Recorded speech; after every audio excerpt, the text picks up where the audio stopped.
itu maksudnya model sekuensial tuh kayak yang PR kemarin berarti ya Pak? Nggak bisa Betul, balik ya. juga? Tidak bisa mundur, betul.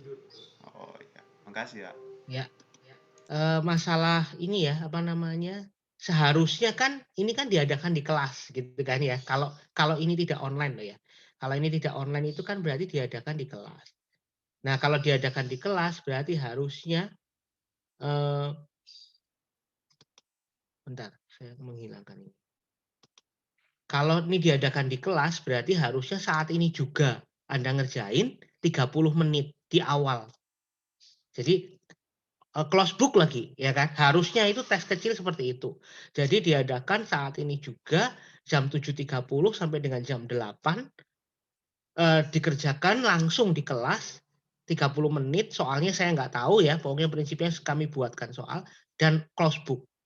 Itu yang selama ini saya selama pengalaman mengajar itu selalu seperti itu. Terus kalau ada mahasiswa ternyata datangnya terlambat nih ya, misalnya 8 kurang 10 baru datang, maka dia akan mengerjakan waktunya sesuai dengan sisa waktu itu. Jadi Anda sampai jam 8 sudah stop ya berarti cuma waktunya hanya 10 menit. Nah, yang teman-teman lain itu mengerjakannya dari 7.30. Kalau datangnya jam 8 pas udah bubar, ya berarti tidak bisa mengerjakan tes kecil. Itu selama ini selalu begitu. Tapi ya karena ini online maka dikerjakannya hari ini juga dari jam 7.30 sampai dengan jam 23.59. Gitu ya. Jadi tolong dipahami kenapa kok seperti itu. Oke, sudah kelihatan slide-nya ya? Sudah, Pak. Sudah ya. Nah, sebentar. Nah, hari ini itu modular programming. Terus mengingatkan nih ya tes kecil hari ini ya, tes kecil hari ini. Lalu kemudian untuk UTS juga online ya menggunakan Moodle sesuai dengan kesepakatan bersama dengan para dosen yang lain. Ada Pak Iwan, ada Pak Dida, ada Pak siapa? Pak Dani dan sebagainya. Jadi tim dosen yang lain itu adalah kan sesuai dengan prodi. Saya nggak tahu prodi udah mengeluarkan jadwal belum ya. Kalau belum, saya sudah diberitahu prodi itu tanggal 24, jadi hari Rabu, ya minggu depan. Rabu tanggal 24 kalau nggak salah jam 10.30. Ya kalau nggak salah jam 10.30. Nah itu berarti Anda kerjakan jamnya 10.30 ya. Beda lagi dengan tes kecil nih, waktunya kan seharian istilahnya ya. Nah sedangkan kalau tes UTS itu sesuai dengan jadwal di prodi. Jadi misalnya 10.30 ya 10.30 Anda mulai waktunya misalnya dibuka 2 jam ya. Misalnya dibuka 2 jam tapi mengerjakannya misalnya cuma 90 menit. Itu mungkin ya tergantung nanti waktu pengerjaannya berapa. Jadi dibukanya 2 jam misalnya tapi pengerjaannya pasti lebih kecil dari itu ya. Pengerjaannya pembukaan. Nah, ini beda ya dengan model itu. Terus kemudian poinnya itu sesuai dengan yang di Ikhlas ya, saya lupa berapa. Tapi itu berarti materinya dari bab 1 sampai bab 7 ya. Soal-soalnya lebih banyak baru ya, soal-soalnya itu lebih banyak baru. Artinya kami membuat lagi, bukan model bank yang kemarin ya, bank soal kemarin. Jadi karena ini UTS maka biasanya soalnya adalah soal baru. Gitu ya. Dan tolong nanti dikerjain sesuai dengan jadwal. Itu yang saya tahu tanggal 24 Maret 2021 jam 10.30. Oke, gitu ya. Dan itu nanti Anda harus presensi di Ikhlas ya, sesuai dengan jadwalnya. Jadi tidak bisa dikerjakan kalau Anda lewat ya, melewati artinya lupa begitu, maka sudah tidak ada ujian susulan ya, tidak ada ujian susulan. Seperti itu. Jadi benar-benar diperhatikan ya masalah-masalah waktu seperti itu ya. Kalau Anda berada di luar Jawa, zonanya berbeda, WIT, WITA dan sebagainya, tolong diperhatikan kami menggunakan WIB ya. Jadi jangan sampai Anda telat nih, bahaya nih. Ya, jadi kalau di rumah ternyata selisih 2 jam lebih maju misalnya, maka tolong di-set jamnya sesuai dengan WIB. Tidak ada alasan untuk perbedaan zona waktu ya. Sudah jelas lah, Anda sudah besar semua. Oke, terus kemudian apalagi yang harus saya sampaikan? Untuk praktikum itu nanti sendiri ya. Jadi nanti akan diberitahukan oleh dosen praktikumnya. Nah, untuk modelnya praktikum seperti apa itu akan Berbeda lagi karena praktikum kan berarti praktek ya, artinya Anda harus membuat program. Ini berbeda. Ya. Oke, terus hari ini kita akan mempelajari materi tentang modular programming. Apa itu modular? Ya, nanti kita pelajari bersama. Lalu kemudian kita akan mempelajari bagaimana membuat fungsi pada bahasa C dan Python. Kemudian ada dua jenis fungsi, yaitu fungsi void dan fungsi non-void. Dan dipelajari juga tentang fungsi utama atau main function. Oke, kalau ada pertanyaan langsung Anda itu ya pakai suara ya. Saya tidak bisa melihat chatnya. Jadi tolong di-cut saja seperti tadi, Pak. Gitu. Oke, nah apa itu modular programming? Modular programming adalah bagaimana Anda membuat program dengan membagi-bagi masalah yang besar menjadi masalah-masalah yang lebih kecil. Lalu kemudian masalah-masalah yang kecil itu atau disebut dengan sub masalah diselesaikan sendiri-sendiri. Dan hasilnya akan digabungkan menjadi keseluruhan kasus. Misal, contoh, ada masalah untuk membuat program yang skalanya besar. Skala besar itu misalnya Anda membuat sistem informasi ya atau membuat program misalnya Anda pernah ke Gramedia ya, toko buku ya. Di situ ada program untuk nyari buku ya. Itu kan software besar ya. Artinya pencarian buku itu menjadi salah satu software di Gramedia pastinya. Pasti akan ada banyak software-software lain kan. Misalnya software untuk mengolah harga buku, stok buku, dan sebagainya kan pasti ada ya. Yang dilihat oleh pengguna, oleh user, oleh pembeli, itu adalah hanya bagian kecil, yaitu hanya untuk nyari buku. Anda bisa bayangkan sistem pengelolaan toko buku itu mesti besar, macam-macam. Nah, berarti masalah itu terlalu besar kalau langsung dikerjakan semua, betul kan ya? Maka biasanya oleh para programmer yang mengerjakan itu biasanya nggak dikerjakan oleh satu orang, tapi tim programmer. Kalau nanti Anda bekerja di perusahaan software, itu Anda tidak akan bekerja sendirian.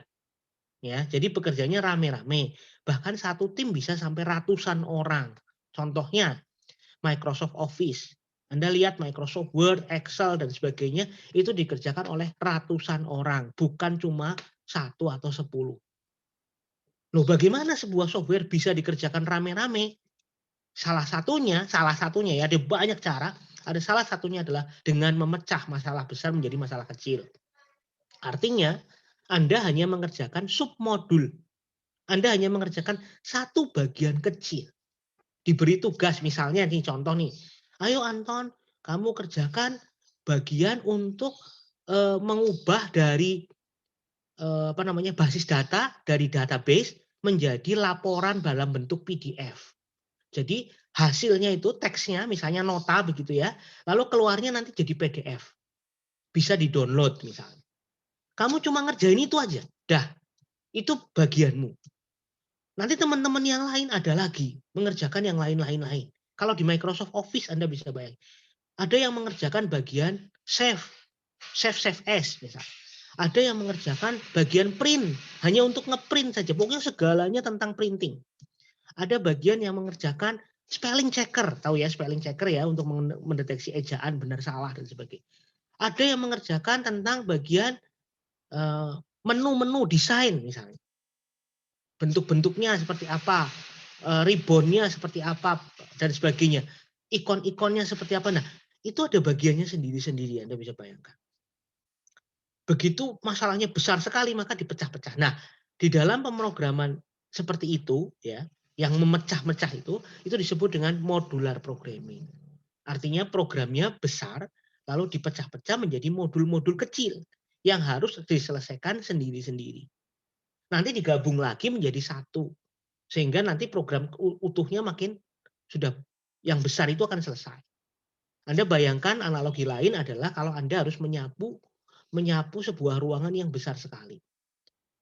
Maka Anda bisa membagi ruangan itu menjadi beberapa bagian ya kan. Oke, kita bagi 4 misalnya. Oke, kelompok 1 menyapu bagian 1. Bagian zona 1 istilah.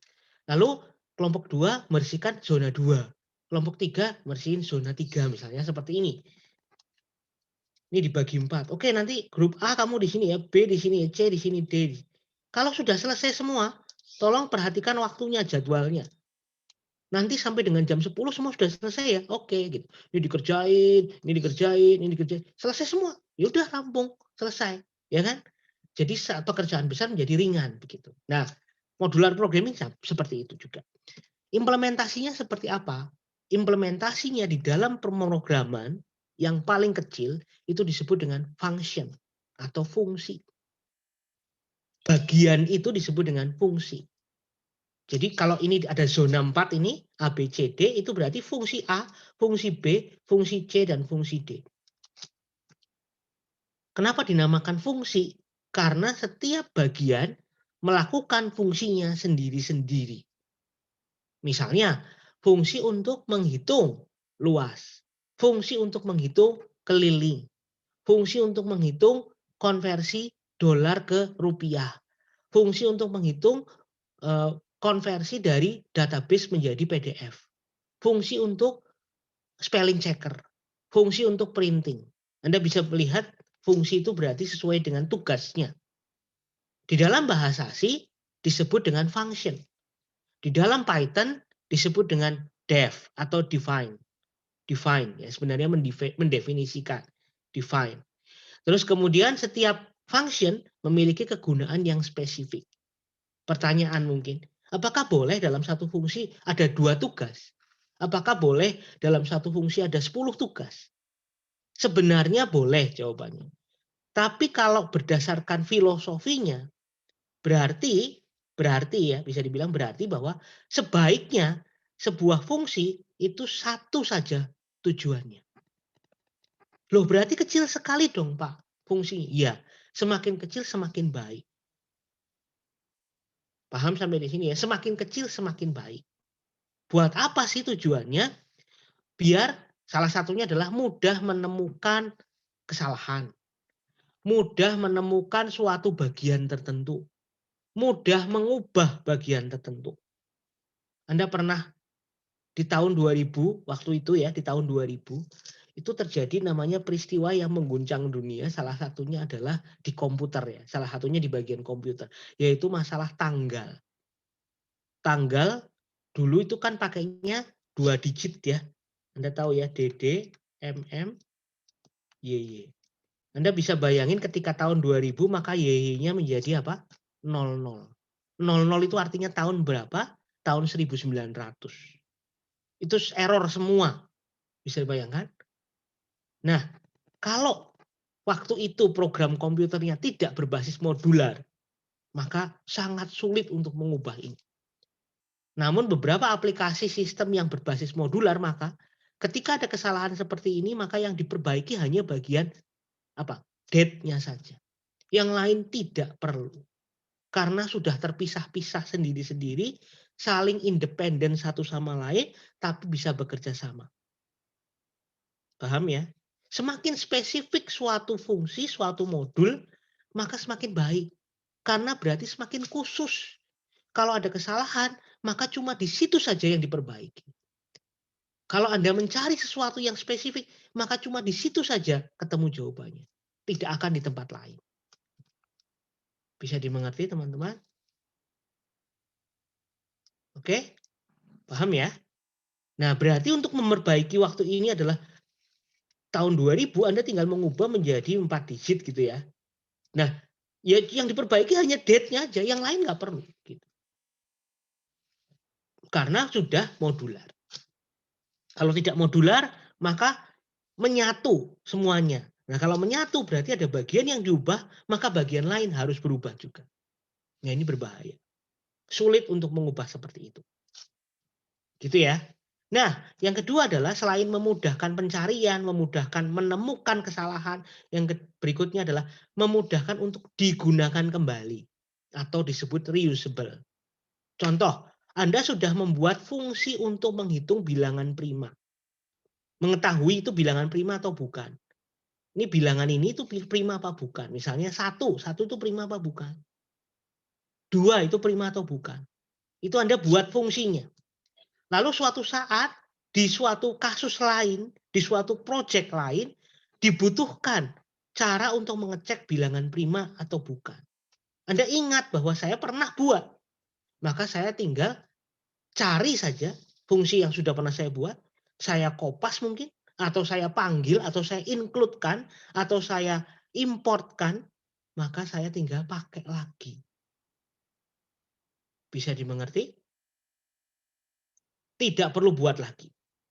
Contoh yang nyata adalah kalau pakai bahasa asing, Anda tinggal include ya, include stdio.h. Apa sih sebenarnya Anda menginclude stdio.h? Di situ adalah berupa header file yang berisi kumpulan fungsi-fungsi yang siap pakai. Fungsi apa yang biasa Anda pakai di stdio.h? Ada yang tahu teman-teman? Ada yang bisa menjawab saya? Fungsi apa yang Input output, Pak. Siap. Iya, maksudnya fungsi yang biasa dipakai di dalam stdio.h apa? Yang biasa Anda pakai di program bahasa C, kalau nggak ada stdio.h itu nggak bisa. Jadi kalau Anda tidak include, error. Pernah mencoba? Atau di Python? Iya, Pak. Apa namanya? Iya. Tipe Apa contohnya? datanya gitu, Pak. Tipe data nggak perlu. Kalau Anda pakai integer gitu ya, Anda tidak memerlukan stdio.h. Kalau ngeprint, Pak, Print, ya betul. Printf ya. Printf di bahasa C itu membutuhkan stdio.h. Scanf di bahasa C itu membutuhkan stdio.h. Kalau Anda ngetik printf tanpa stdio.h, dia error. Errornya apa? Bahasa C akan mengatakan bahwa, compilernya akan mengatakan bahwa printf itu apa? Saya tidak kenal. Gitu. Paham ya? Printf itu apa? Dia tidak mengenal, unknown istilahnya. Tidak diketahui. Ini apa sih? Nah, ketika Anda include stdio.h, dia tahu, oh printf itu ngeprint. Scanf itu ngeprint. Scanf itu nerima data gitu. Dia tahu. Berarti artinya kesimpulannya adalah fungsi printf, fungsi scanf. Ini contoh saja ya, fungsi printf dan scanf itu ada di mana? Ada di stdio.h. Yang buat siapa? Yang buat adalah programmernya bahasa C atau compilernya. Ketika Anda download, dia sudah ada gitu. Bisa dimengerti ya di sini ya. Oke. Nah, nanti kalau ada pertanyaan silahkan Anda bertanya. Nah, terus kemudian modular programming itu apa? Modular programming ini adalah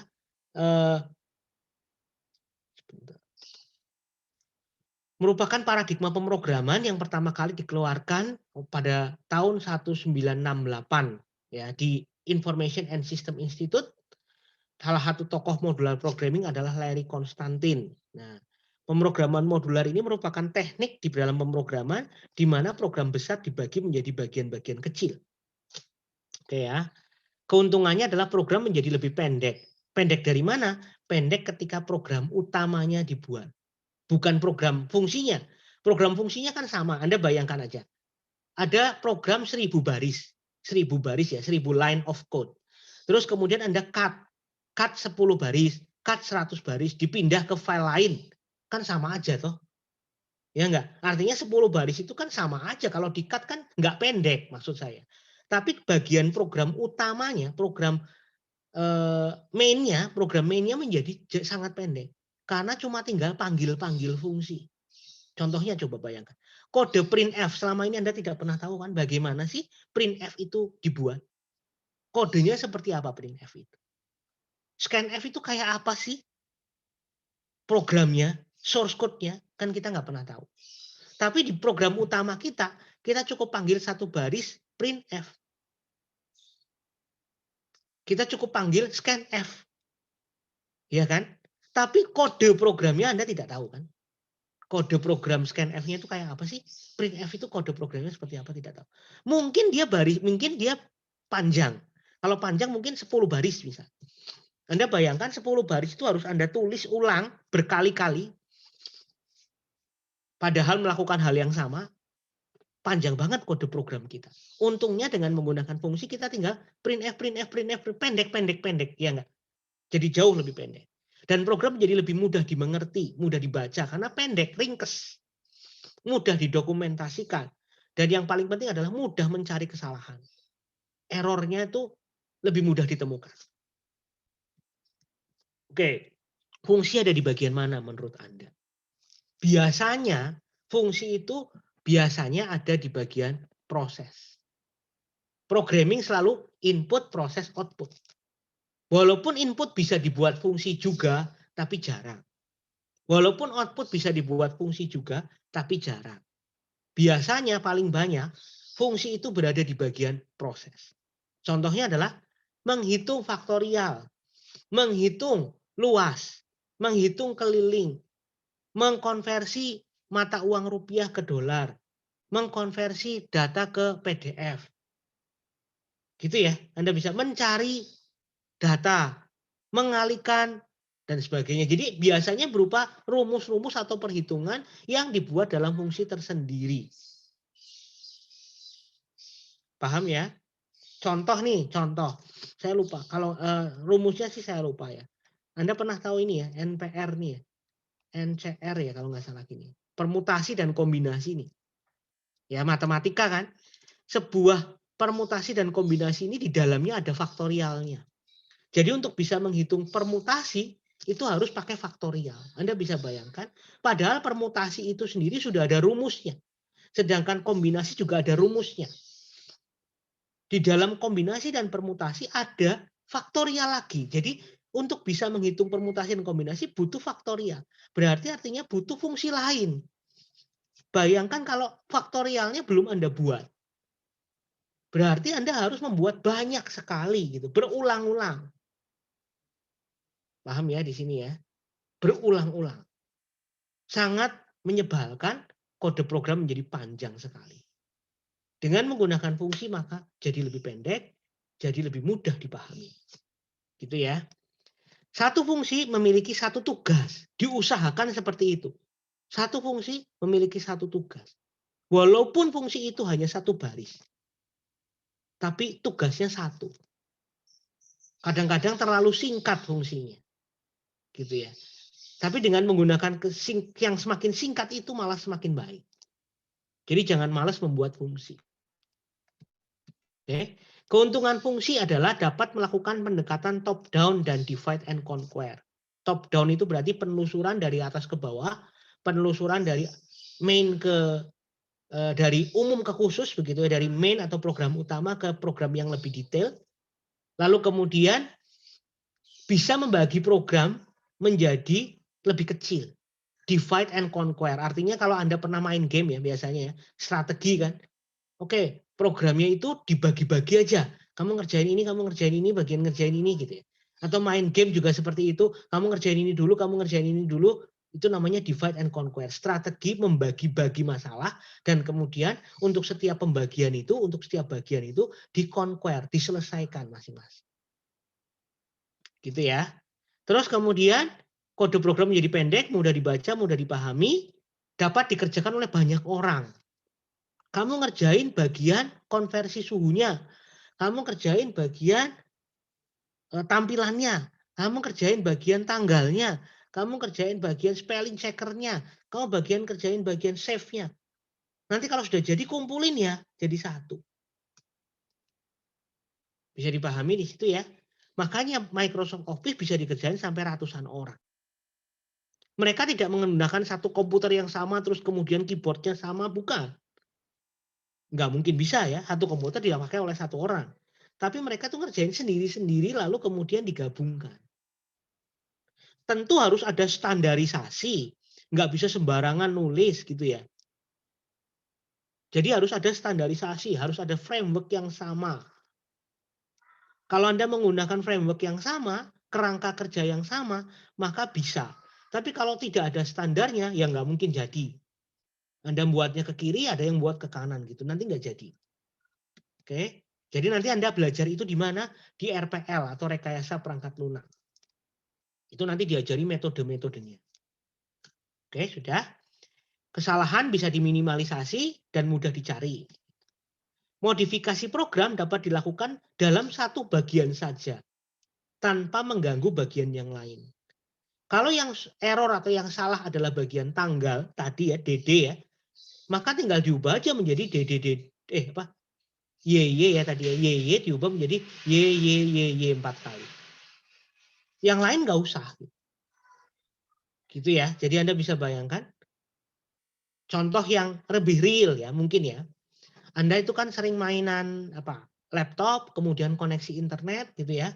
Lalu kemudian Anda itu mungkin di laptopnya pernah mengalami rusak apa namanya? Rusak bagian LAN-nya, LAN card-nya rusak. Ya kan? LAN card rusak. Anda bayangin, laptop saya LAN card-nya rusak.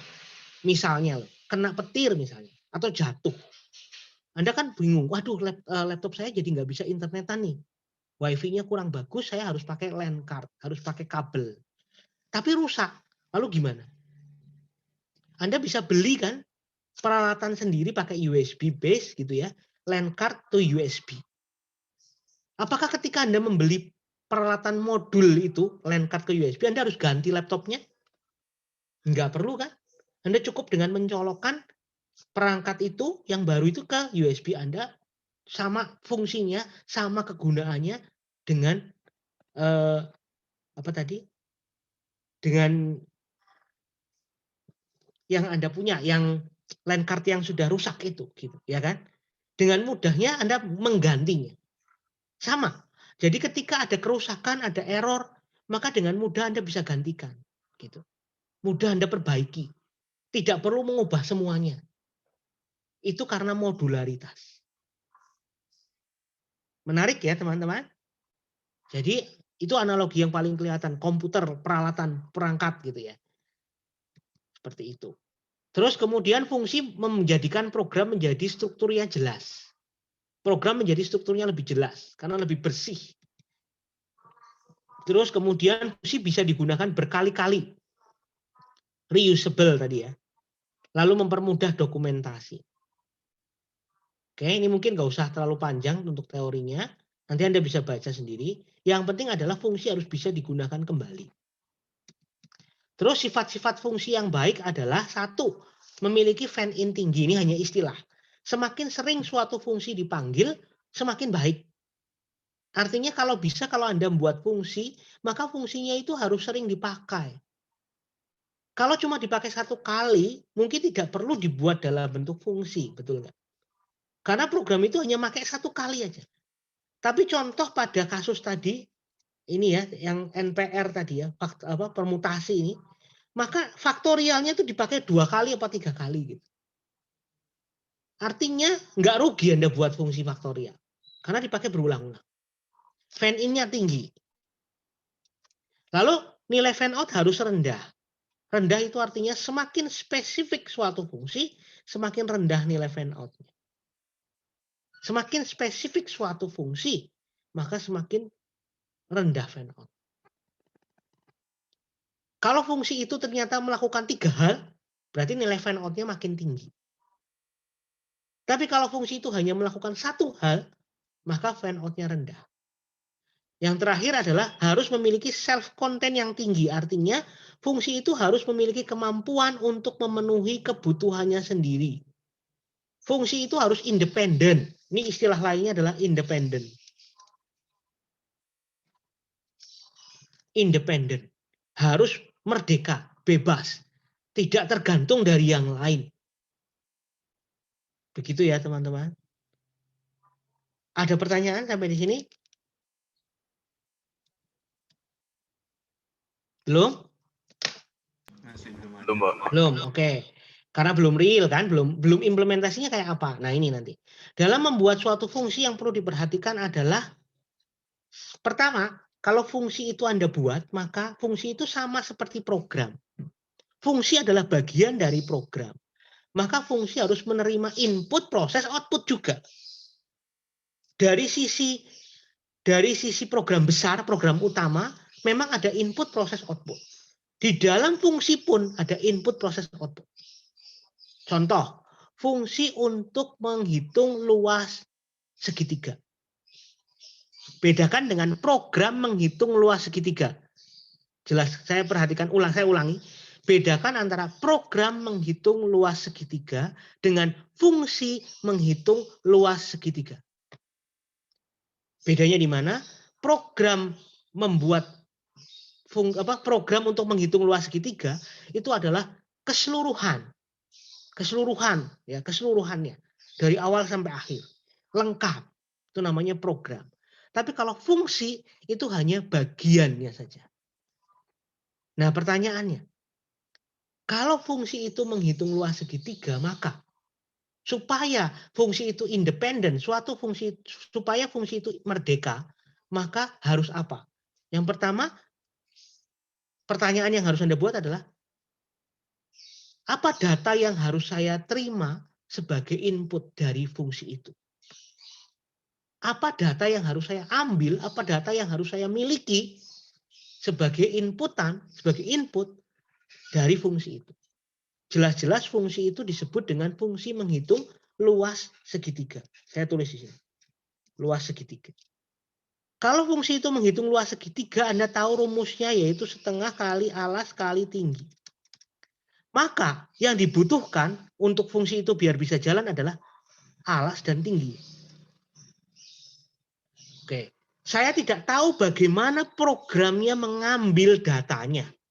Tapi yang saya butuhkan sebagai fungsi, yang dibutuhkan di dalam fungsi adalah data ini sudah ada.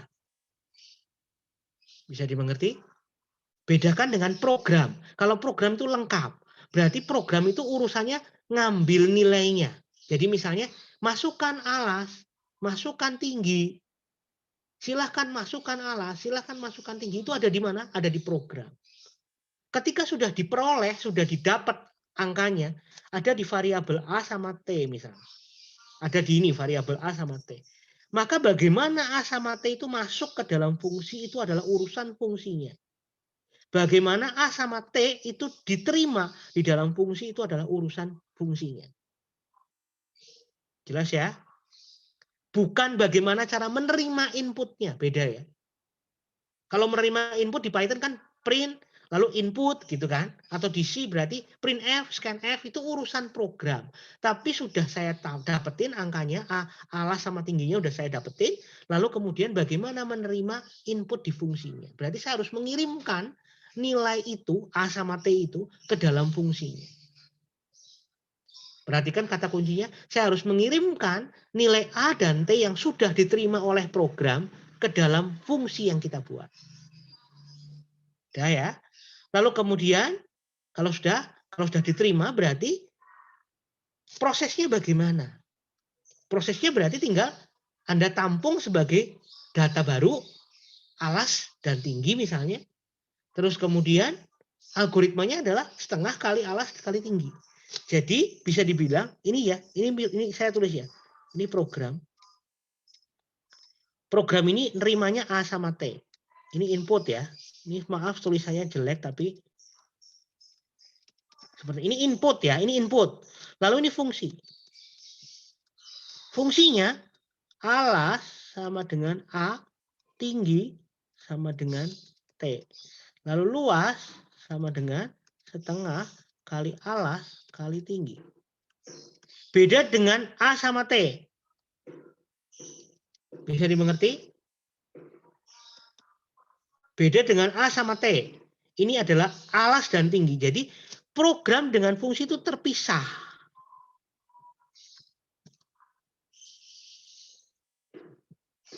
A sama T itu di program. Alas dan tinggi itu di fungsi. Bayangkan setelah dihitung luasnya itu terus diapain? Kalau sudah dihitung kan ini misalnya hasilnya 70 misalnya. Terus ini dikemanain 70-nya? 70 kan ditampung di luas ya. Ini ya, di luas. Lalu dikembalikan ke sini, dikirim kembali ke program. Itu adalah tugas fungsi. Jadi fungsi itu seperti program di luar program utama yang menghitungkan suatu rumus begitu ya, suatu proses tertentu, lalu setelah hasilnya didapat, lalu dikembalikan kembali ke program yang membutuhkan. Itu yang harus Anda ketahui. Fungsi adalah bagian terpisah dari program yang menghitungkan sesuatu, dia harus menerima input, dia harus melakukan proses, lalu setelah dihitung, setelah diperoleh hasilnya, lalu kemudian dikirimkan ke program yang membutuhkan. Analoginya adalah fungsi seperti Google.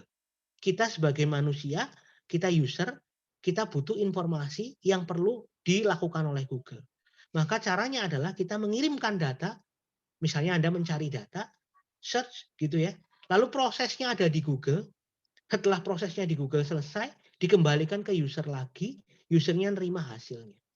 Fungsinya ada di mana? Fungsinya ada di Google. Terpisah dari program kita. Kita ada di Indonesia misalnya.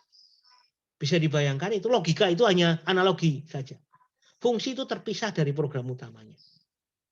Gitu ya. Kalau ada pertanyaan, sampaikan. Lalu outputnya apa? Berarti output itu bersifat opsional, tapi biasanya berasal dari proses perhitungan. Ya. Jadi outputnya dalam hal ini adalah luasnya yang dikembalikan ke program utamanya. Nah, di dalam Python sama C gimana? Apakah bisa mendukung modular programming? Ya, keduanya sangat bisa, sangat mendukung modular programming. Sejak awal mereka sudah membagi programnya ke dalam modul-modul. Di dalam bahasa C disebut function, di dalam Python disebut dengan def atau define. Keduanya terdiri dari fungsi-fungsi, baik yang langsung dideklarasikan di dalam program maupun dipisah ke dalam header tersendiri. Fungsi di dalam bahasa C disebut apa tadi? Function. Fungsi di dalam Python disebut dengan def. Terus fungsi yang selalu ada di dalam program bahasa C itu disebut dengan function main. Sedangkan pada Python tidak ada fungsi main. Paham ya? Jadi function yang selalu ada di dalam program bahasa C disebut dengan function main. Sedangkan Python tidak memiliki fungsi main. Itu harus Anda ketahui dulu. Kategori fungsi ada dua.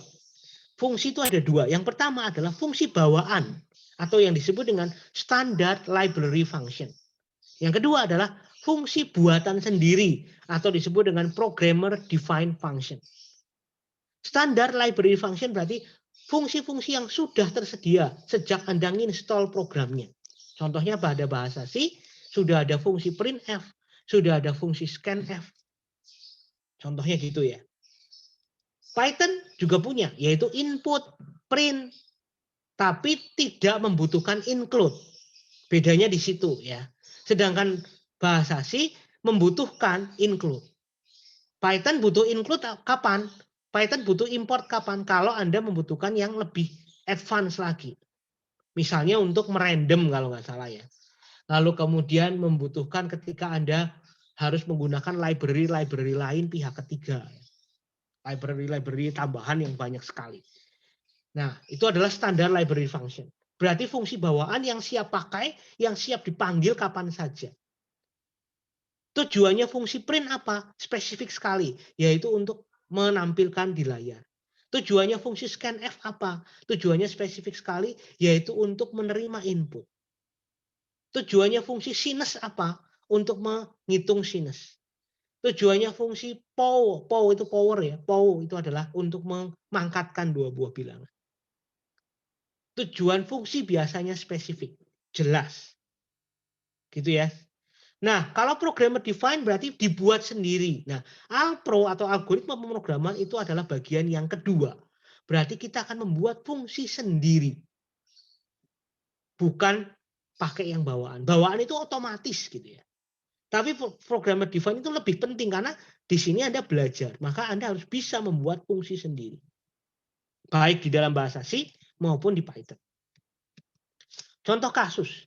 Buatlah program untuk menghitung jarak dua titik yang dimasukkan oleh pengguna menggunakan perhitungan atau rumus Euclidean distance. Wah, apa itu? Ada yang tahu teman-teman? Euclidean distance. Rumus untuk menghitung jarak dua titik. Titik apa? Titik pada koordinat kartesian. Diagram kartesian seperti ini. Titik ini dan titik ini. A, B. Jaraknya berapa? Tahu ya? Jaraknya berapa? Oh, ini berapa? Oh, misalnya 3 cm. Ya udah, ini jaraknya. Untuk menghitungnya pakai apa? Pakai rumus ini, Euclidean distance. Berarti titik itu adalah koordinat. Paham ya? X, Y. Terus kemudian ada titik kedua yaitu X, Y juga. Yaitu X1, Y1, X2, Y2.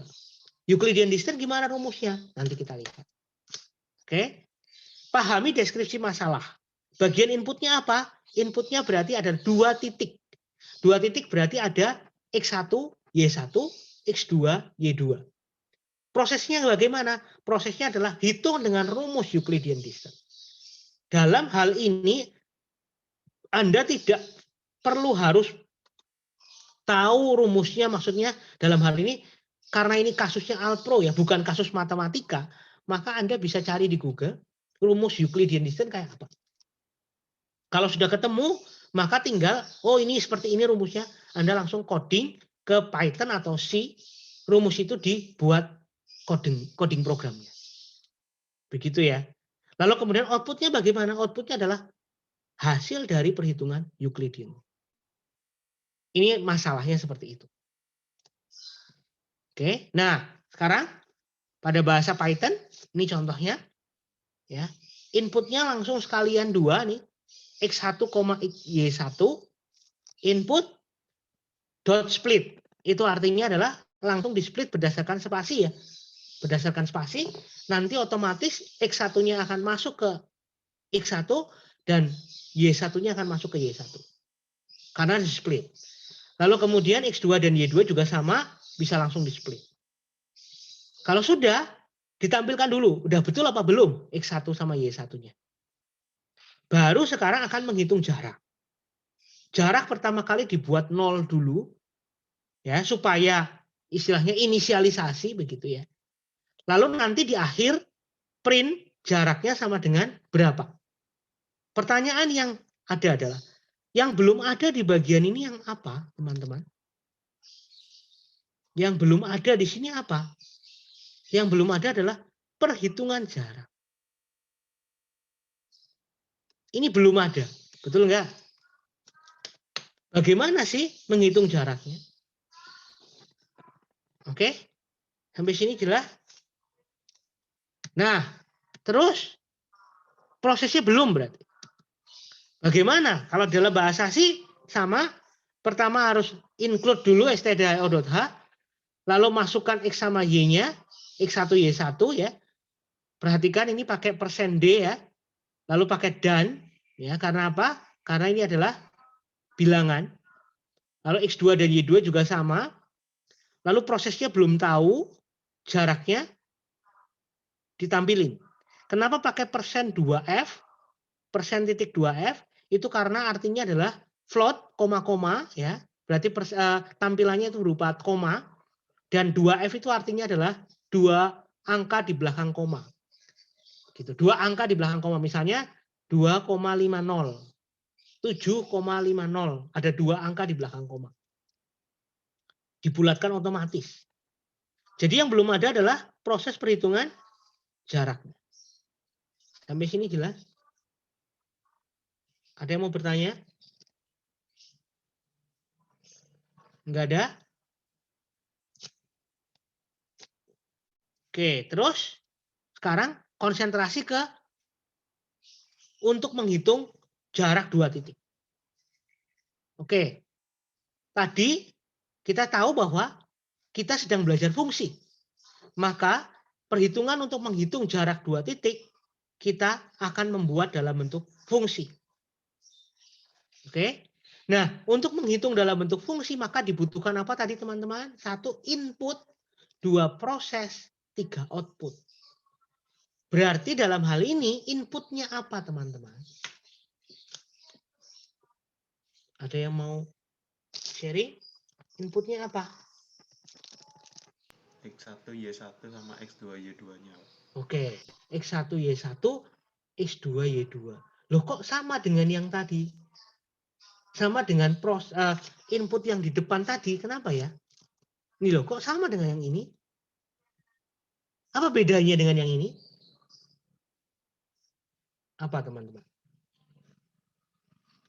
Apa bedanya dengan yang ini? Aprilia, apa bedanya dengan yang ini? Aprilia Evika.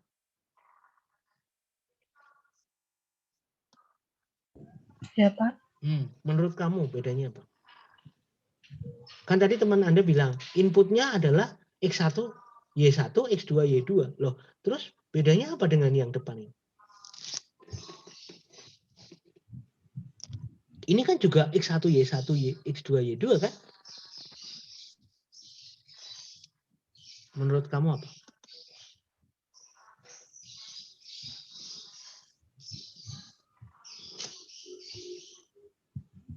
Tahu nggak?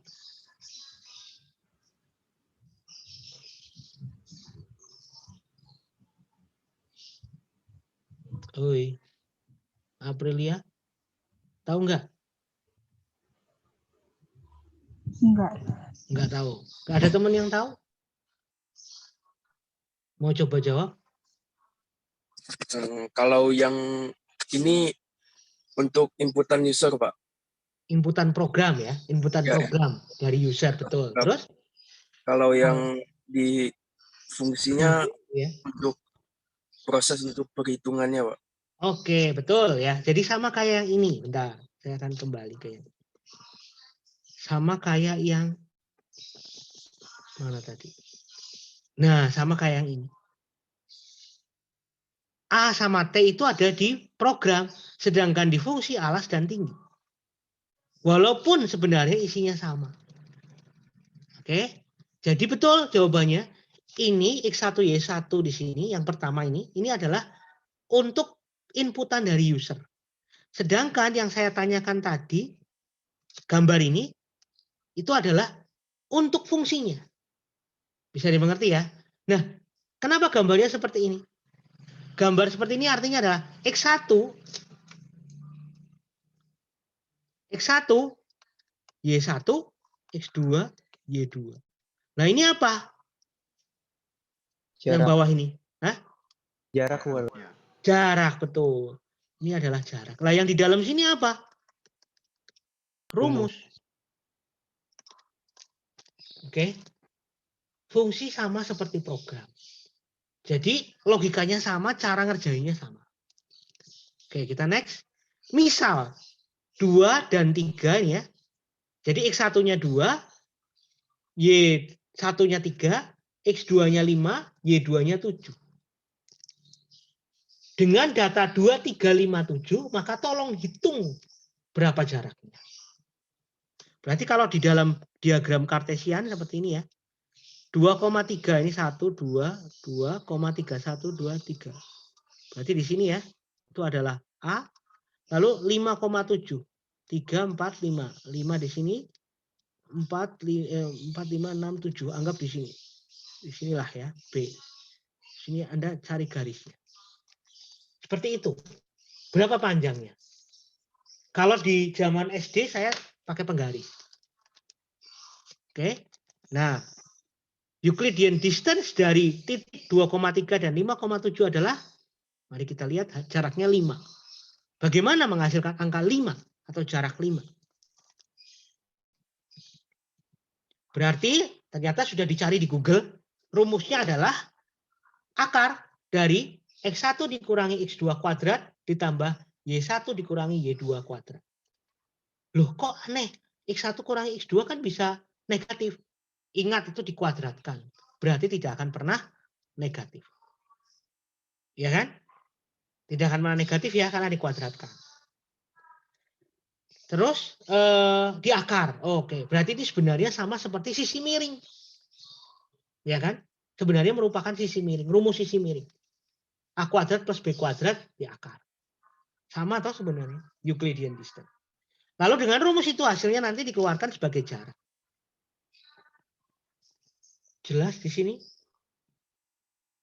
Sama kayak program toh.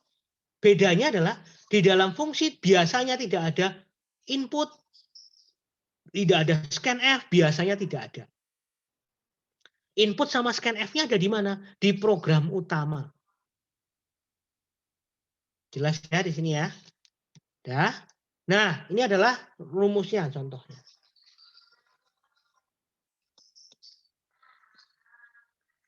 Jarak dengan Python ya, jarak sama dengan SQRT kurung buka POW X1 strip min X2,2 ditambah POW X1 min Y1 min Y2,2.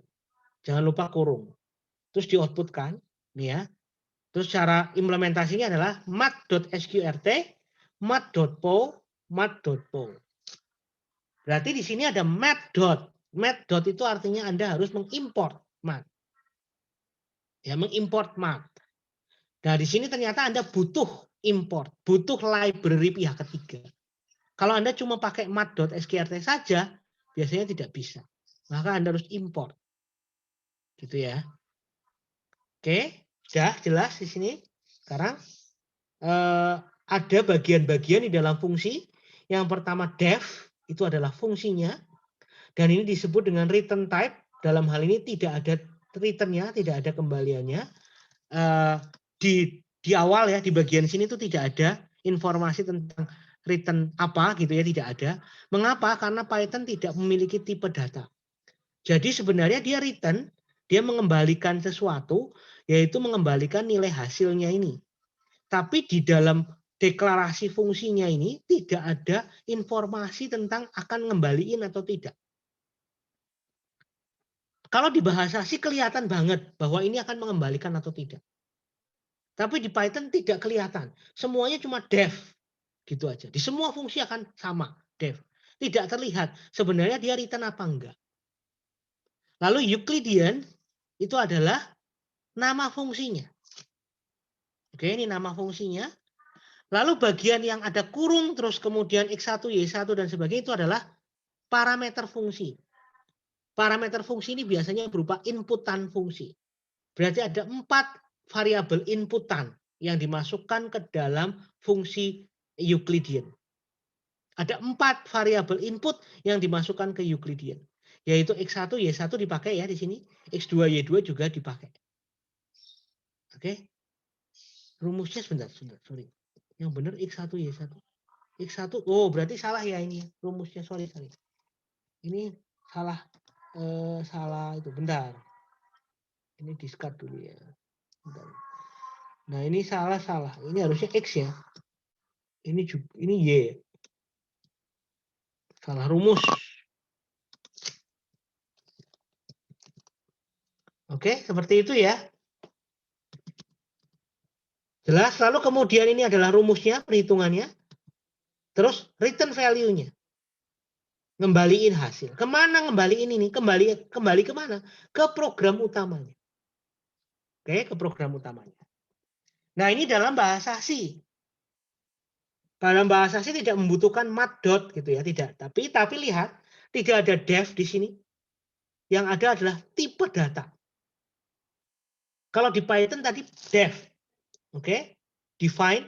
Sedangkan pada bahasa C tidak ada def, tidak ada function, tidak ada kata-kata, tapi langsung tipe data. Float itu berarti koma-koma boleh. Yang lain sama, Euclidean-nya sama. Bedanya adalah ada tipe datanya. Anda lihat, ada int di sini. Ini ada int, ada int, ada int. Lalu di sini ada float, ini di sini ada float ya. Perhatikan karena ini bertipe data. Terus tidak perlu mat. Po-nya sama ya, persis kan? Return hasilnya sama. Terus jangan lupa kurung kurawa. Cuma masalah bahasa saja. Oke, ini adalah Python, ini adalah C. Oke, ini bagian yang sama, return type, nama fungsi, parameter, dan return value. Oke, saya akan demo ya. Saya akan mendemokan, saya akan stop sharing, saya akan tampilkan layar saya.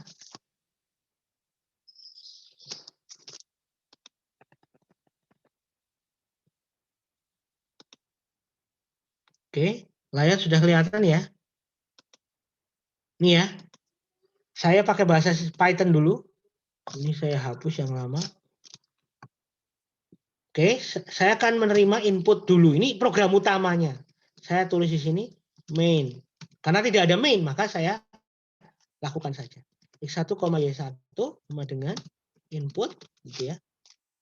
X1, Y1 sama dengan dot split.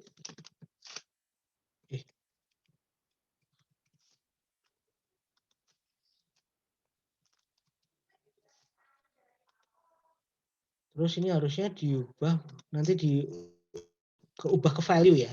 X2, Y2 sama dengan input X2, Y2 sama dengan dot split. Oke, seperti ini. Terus kemudian X1 harus diubah file ya. File X1. Di sini coba sebentar, saya lihat yang tadi. Udah di value, udah di belum? Belum ya.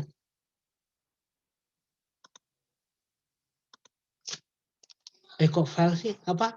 INT ya? X2 sama dengan INT X2 Y1 sama dengan INT Y1 Y2. Ya. Ditaruh di sebelah input bisa nggak sih, Pak? Nah, saya belum coba karena itu kan inputnya langsung 2. Oh, Iya kan? Itu kan langsung 2 soalnya. Daripada gitu, saya nggak tahu ya. Atau mau satu-satu juga boleh sebenarnya. Dan lalu kemudian di sini adalah jarak ya. Perhitungan jarak, rumus jarak.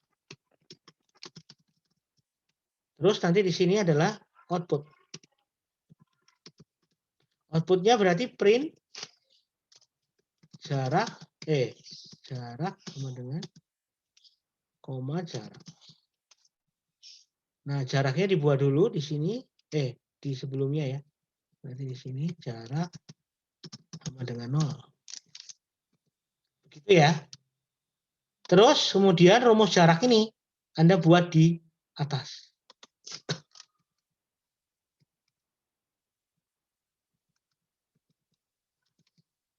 Def jarak gitu ya, boleh ya. Jarak jarak 2 titik begitu. Misalnya begitu. Biar beda. Terus X1, Y1, X2, Y2, titik 2. Langsung di tab ya. Terus jarak sama dengan tadi apa? mat.sqrt. Terus mat.po. X1 kurangi Y1. X1 kurangi apa tadi rumusnya?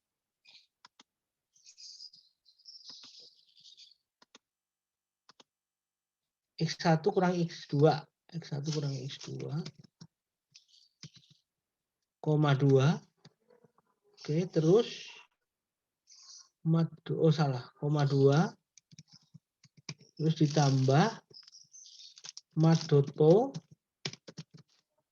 X Y1 kurangi Y2, koma 2. Terus kemudian Anda buat importnya. Import mat. Oke, langsung bisa ya nih. Ini fungsinya seperti ini. Terus return, jangan lupa di bawah. Return jarak. Oke, dah. Terus Anda tinggal panggil di sini. Apa tadi rumusnya? Panggil jarak 2 titik. Jarak 2 titik, koma. Langsung otomatis X1, Y1, X2, Y2. Nah, terus kemudian Anda tampung di sini jarak sama dengan. Nanti akan saya bahas, tenang, sebentar, sabar. Pertama, import mat. Buat apa? Buat memanggil square root. Square root itu adalah akar. Lalu po itu adalah power, pangkat, ya. Ini juga po, pangkat, oke. Rumusnya sudah sesuai dengan Google ya. Percaya Google gitu kan. Oke, lalu kemudian jarak sama dengan ini adalah menampung hasilnya ke dalam variabel jarak, lalu dikembalikan. Kembalikan kemana? Ke pemanggilnya. Siapa yang manggil? Program utama kita. Program utama kita menerima input X1, Y1, oke, sudah. X2, Y2 sudah masuk. Lalu kemudian ini diterima ya semua, di variabel diintegerkan. Lalu kemudian jaraknya dinolkan. Oke, jarak ini adalah dipakai, ini beda ya dengan jarak yang di atas ini. Atau biar beda, saya kasih variabel yang berbeda dulu biar Anda tahu. Ini pakai J, oke. Variabelnya beda ya, lalu di sini jarak. Biar Anda nggak bingung. Untuk sementara dulu. J sama dengan itu artinya adalah tampung hasilnya ke J, lalu kembalikan J keluar. Lah keluar kemana? Ke sini. Jadi ketika Anda manggil jarak 2 titik, parameternya disesuaikan ya urutannya ya. X1, Y1, X2, Y2 ya di sini juga harus sama. X1, Y1, X2, Y2. Ya. Dimasukkan, lalu kemudian diterima sebagai variabel jarak. Diterima sebagai variabel jarak. Mengapa bisa diterima? Karena dia return. Return, mengembalikan sesuatu. Mengembalikan sesuatu yaitu J. J dikembalikan kemana? Ke jarak. Jadi nilai yang ada di perhitungan ini dikembalikan ke jarak. Diterima di jarak. Lalu kemudian ditampilkan di sini jaraknya berapa. Bisa dimengerti? Dah, kita coba jalankan. Berapa tadi contoh yang ada di sini? 2357. 2 spasi 3, 5 spasi 7. Jarak sama dengan 5. Anda lihat di sini tidak perlu tahu detailnya, yang penting tampilannya 5, gitu kan ya. Artinya user tidak perlu tahu, yang penting outputnya 5. Betul gitu. Nah, Anda bayangkan rumus ini, rumus jarak 2 titik ini tidak terlihat di program utama. Rumusnya kayak apa sih sebenarnya nggak ngerti. Namanya juga bahasa Indonesia, jarak 2 titik. Jadi ini berarti fungsi buatan gitu kan, fungsi buatan kita. Nah, terus kemudian kalau ini di-cut gitu ya istilahnya, dipindah ke library tersendiri atau ke file tersendiri, pakai include, import juga nggak masalah. Gitu ya. Jadi nggak kelihatan programnya. Anda bahkan bisa bekerja, artinya mencari uang begitu ya, dengan cara membuat library. Jadi programmer tidak harus membuat program utuh, tapi Anda juga bisa jualan library. Banyak library di luar sana yang dijual dengan harga mahal. Ya, library bisa dijual. Artinya Anda buat bukan program utuh, tapi program library-nya saja juga oke. Gitu. Harganya mahal. Jadi buat library itu juga merupakan pekerjaan. Ini merupakan salah satu library atau pustaka ya kan. Library buatan Anda sendiri. Ada pertanyaan dari sini, teman-teman? Paham? Jelas? Bisa? Iya paham, Pak. Oke. Sudah pernah diajarkan ya di kelas? Di praktikum? Atau belum pernah? Atau ini baru pertama kali? Sudah, Pak, sudah. Udah. Modular Oke. program sudah. Oke, kalau function sudah berarti bagus. Nah, yang penting berarti sekarang kita konsentrasi. Kalau fungsinya udah ngerti, baguslah gitu ya. Saya akan lebih konsentrasi ke yang bagian parameter, terus kemudian ke bagian return ya, dan itu penting untuk membedakan. Terus kalau di bahasa C ya sama ya. Sama persis ya dengan rumus saya kali ini pakai Python lah ya. Jadi tinggal Anda copy paste ini. Bedanya apa? Bedanya kalau di bahasa C harus ada, saya mungkin nulis rumusnya aja ya, rumusnya di sini. Float nih ya, contohnya ya float jarak 2 titik nih int x1, int x2, int int y1, int x2, int y2. Kurung kurawal. Nah, ini mungkin bedanya di situ ya. Kurung kurawal. Lalu kemudian float j sama dengan sqrt gitu ya. Terus kemudian po nih, terus ditambah po lagi gitu ya. Terus ini kemudian koma 2, ini juga koma 2. Ini kurang titik koma jangan lupa. Terus kemudian di sini ada x1 kurangi x2, ini juga y1 kurangi y2. Terus returnnya sama, return j titik koma. Nah bedanya di situ. Terus ini integer main-nya otomatis ya kan. Ini titik-titik ini saya artinya adalah inputan ya. Lalu kemudian di sini berarti jarak sama dengan jarak 2 titik. Berarti ini x1, y1, x2, y2 begitu titik koma jangan lupa. Lalu printf persen F, persen 2F, titik 2F, koma, jarak. Nah, kira-kira seperti itu. Jarak 2 titik. Nah, seperti itu. Sama enggak? Sama ya. Cuma ada tipe datanya. Sampai di sini jelas? Sama, tapi bedanya ada tipe datanya. Returnnya sama, bedanya ada kurung kurawal, ada titik koma. Cuma itu aja. Kalau tadi import mat, kalau di sini ya importnya adalah include-nya adalah crash include, ada 2 ya, stdio.h, terus kemudian di sini crash include mat.h. Bedanya di situ.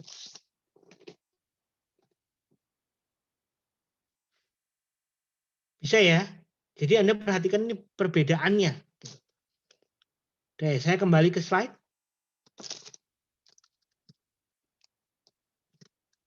Ini sudah. Nah, di dalam sebuah fungsi dibutuhkan beberapa hal. Yang pertama adalah deklarasi fungsi. Ya, deklarasi fungsi disebut dengan function prototype, terdiri dari judul fungsi, tipe data yang akan dikembalikan. Kalau dia return, perhatikan ada beberapa kata kunci di sini. Deklarasi atau judul fungsi ya. Lalu kemudian tipe data kalau dia return, kalau dia tidak return tidak membutuhkan tipe data. Nah ini ya, menarik ya. Kalau dia tidak return, maka tidak membutuhkan tipe data. Fungsi seperti itu sering disebut dengan fungsi void. Terus di bagian deklarasi tidak ada tidak ada kode programnya. Jadi cuma judul tok istilahnya. Seperti ini. Contohnya kalau di dalam bahasa C adalah tipe data atau void, nama fungsinya, nih ya tipe data atau void, nama fungsinya, argumen atau parameter. Terus kalau ini def, nama fungsinya, argumen atau parameter. Di sini ada titik koma, di sini tidak ada. Ini deklarasi loh. Bedakan, ini deklarasi. Terus kemudian ada bagian yang namanya tubuh fungsi atau disebut dengan function definition. Terdiri dari function prototype yang disertai kode implementasi. Berarti ada codingnya. Yang kita buat tadi barusan itu adalah function body atau disebut dengan function definition. Jadi yang tadi saya demokan itu adalah ada codingnya. Berarti dia bukan deklarasi tapi sudah tubuh fungsi. Nah, gimana bentuknya di dalam bahasa C? Itu bisa void atau tipe data. Pilihannya 2 ya, void atau tipe data. Sedangkan di Python cuma ada 1 yaitu def. Di C ada 2 macam yaitu void atau tipe data. Lalu fungsi name itu sama semua, parameter itu sama semua, kurung kurawal buka ini otomatis, lalu kemudian return atau tidak ini opsional ya, ini bisa dibilang opsional. Terus function body itu kode programnya. Itu kalau di bahasa C. Oke, sedangkan di Python, oke, def, nama fungsi, parameter, function body itu kode programnya, return ini opsional. Oke, seperti itu.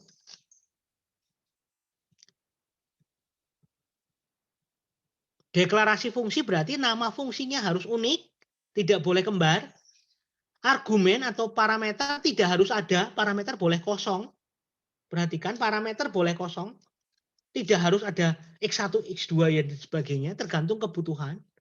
Kalau ternyata fungsi itu tidak membutuhkan input, maka tidak perlu ada input. Ya. Sebaiknya suatu fungsi dideklarasikan dulu, terutama pada bahasa C. Namun tidak harus. Oke. Antar parameter menggunakan tanda pemisah koma ya. Oke. Terus untuk dokumentasi program yang baik, maka sebaiknya semua fungsi yang Anda buat harusnya sudah dideklarasikan dulu. Tapi kadang-kadang karena programmer pengennya cepat, biasanya langsung implementasi fungsi, tidak pendeklarasian. Oke, dah. Terus tubuh fungsi tadi sudah. Return bersifat opsional ya, perhatikan.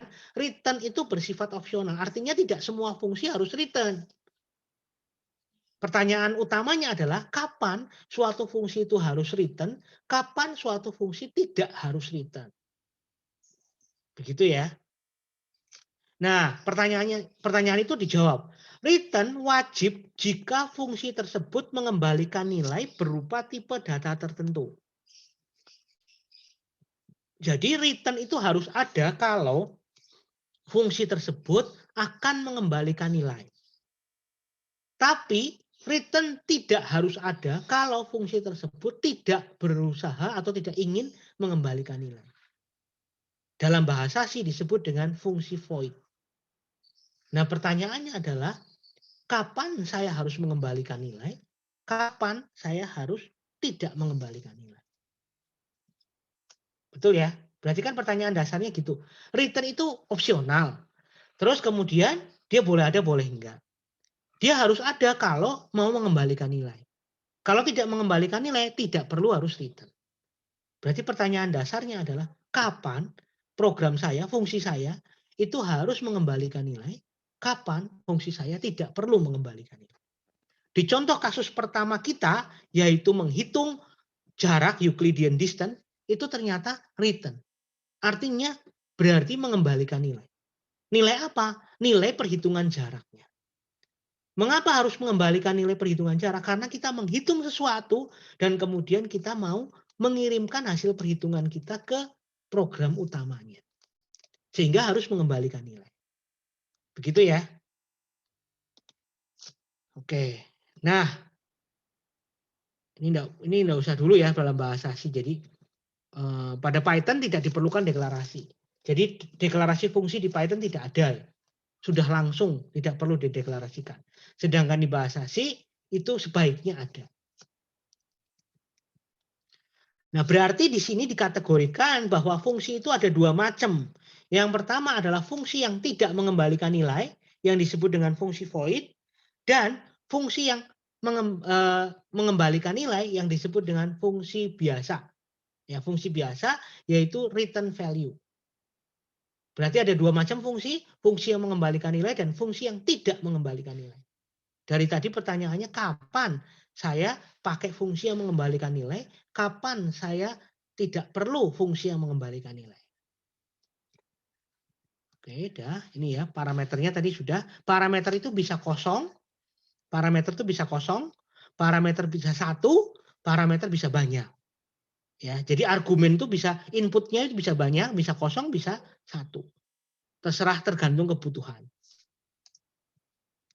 Oke, fungsi void, nah ini penting.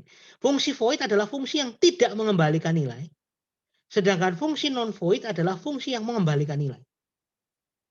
Berarti pada kasus kita tadi, yaitu kasus apa tadi? Euclidean distance, berarti adalah fungsi yang mengembalikan nilai.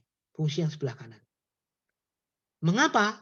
Biasanya fungsi yang mengembalikan nilai adalah ketika Anda melakukan suatu perhitungan di fungsi itu dan hasil perhitungan itu memang harus dikirimkan ke program utama.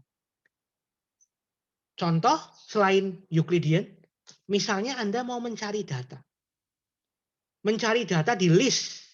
List itu kan kumpulan data. Jadi kumpulan data artinya datanya lebih dari satu. Lalu kemudian Anda mau nyari. Ada nggak sih datanya, gitu kan ya? Ada nggak sih datanya? Biasanya hasil dari pencarian data itu apa, teman-teman? Hasil dari pencarian data itu adalah ketemu atau tidak, ada atau tidak. Berarti return-nya apa? Return-nya adalah ketemu atau true atau false. Ketemu atau tidak, 0 atau 1. Jadi perlu return nggak untuk pencarian data? Sebaiknya iya. Karena kalau ketemu berarti true atau benar atau 1, kalau tidak ketemu maka 0. Biasanya begitu. Bisa dimengerti? Kalau ngitung luas kira-kira perlu return nggak? Perlu. Karena sama dengan ngitung jarak. Jadi biasanya yang menghitung-hitung, yang ada rumusnya, biasanya adalah return value. Tapi yang tidak ada perhitungan, itu biasanya void. Tidak perlu mengembalikan nilai. Oke, saya lanjutkan. Fungsi void sering disebut dengan prosedur. Dalam pemrograman lain, Pascal misalnya, fungsi yang tidak mengembalikan nilai disebut dengan prosedur. Disebut void karena fungsi itu tidak mengembalikan nilai apapun. Ciri-ciri jelasnya adalah tidak ada keyword return. Jadi kalau di fungsi itu tidak ada return-nya, berarti dia fungsi void. Oke. Terus ciri-ciri lain adalah kalau di dalam bahasa C tidak ada tipe datanya. Ya, jadi ditulis void gitu. Oke, terus tidak dapat langsung ditampilkan hasilnya. Berarti kalau fungsi itu tidak mengembalikan nilai, maka fungsi itu tidak bisa ditampilkan langsung hasilnya. Biasanya seperti itu. Terus tidak memiliki nilai kembalian, contoh pada standar library apa? Pada bahasa C terdapat beberapa fungsi bawaan.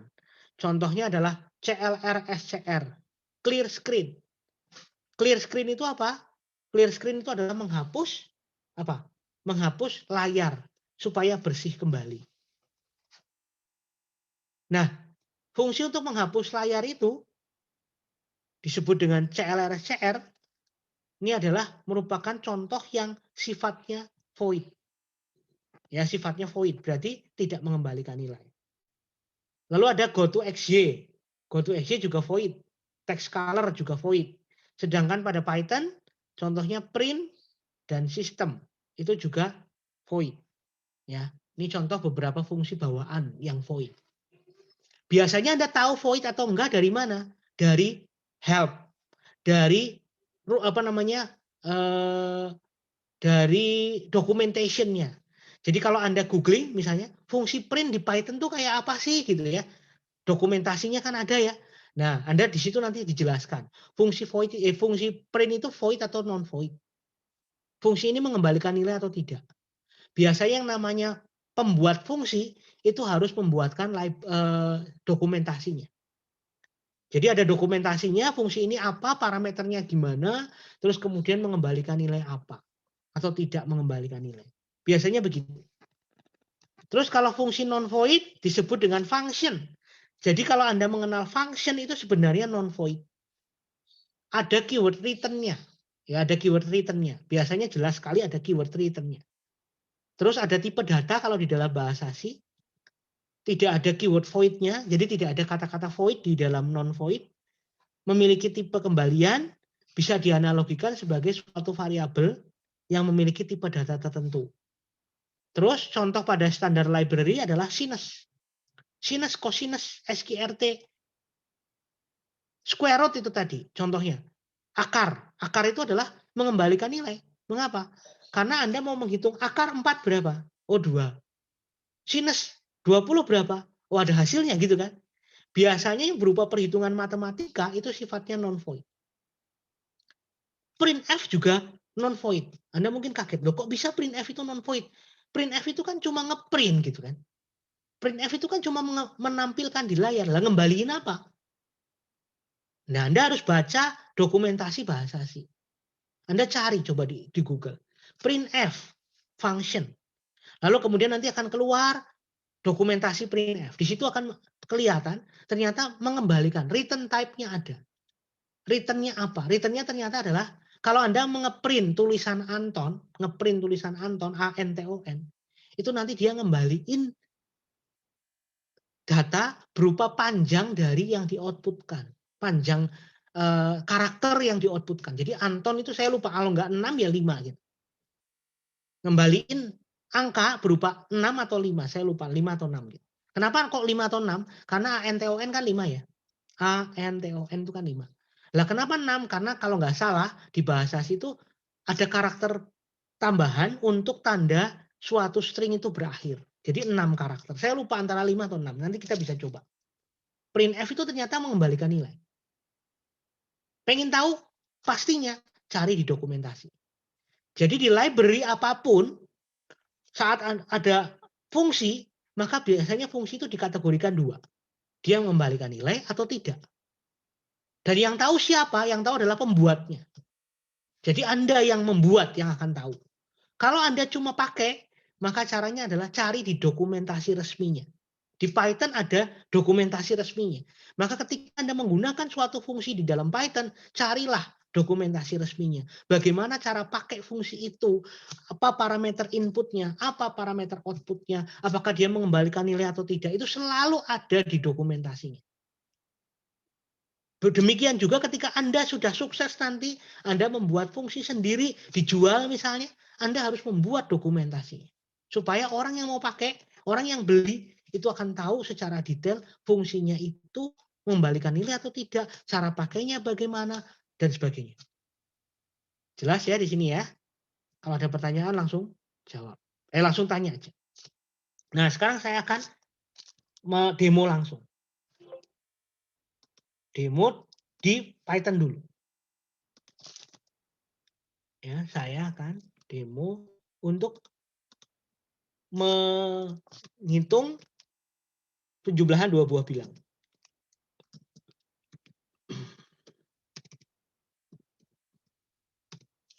Oke, nih ya, saya menghitung penjumlahan dua buah bilangan. Dua buah bilangan ini berarti main ya, saya buat dulu main. Ini seperti biasa ini bil 1 ya, sama dengan input, int, input, bil 1 sama dengan gitu ya. Bil 2 sama dengan int, input, bil 2 sama dengan gitu ya. Udah jelas ya, bilangan 1, bilangan 2. Terus kemudian menjumlahkan dua buah bilangan, berarti di sini jumlahkan. Oke, terus output. Print jumlah sama dengan koma CML. Ini misalnya gitu ya. Berarti di sini Anda harus menyiapkan variabel CML sama dengan 0. Oke. Anda ngelihat seperti ini berarti wah ini kayaknya ngembali nilai gitu. Anda pasti akan berpikir seperti itu ya. Nah, sekarang kita buat fungsinya. Def jumlahkan. Berarti di sini ada A, B gitu ya. Sengaja saya biar beda ya. Maka di sini adalah J sama dengan A tambah B. Oke, seperti itu. Ya, terus return J. Oke, berarti kita tahu nama fungsinya jumlahkan. Berarti di sini CML sama dengan jumlahkan bil 1, bil 2. Ada pertanyaan tentang ini? Paham? Jumlahkan dua buah bilangan A sama B ditambahkan lalu kemudian dipanggil di sini. Variabelnya beda ya teman-teman. Ini ya dimasukkan ke sini ke CML terus kemudian ditampilkan. Kita run. Bilangan satunya 3, bilangan 2-nya 2, hasilnya 5. Oke ya, seperti itu ya. Jelas. Lalu sekarang pertanyaannya, ini adalah fungsi apa? Saya mau bertanya, ini fungsi apa? Mengembalikan nilai atau tidak, teman-teman? Fungsi yang saya buat ini mengembalikan nilai atau tidak? Mengembalikan. Oke, berarti termasuk void atau non-void? Non-void. Non-void, betul. Apakah bisa fungsi jumlahkan ini diubah menjadi void? Bisa, Pak. Bisa. Caranya gimana?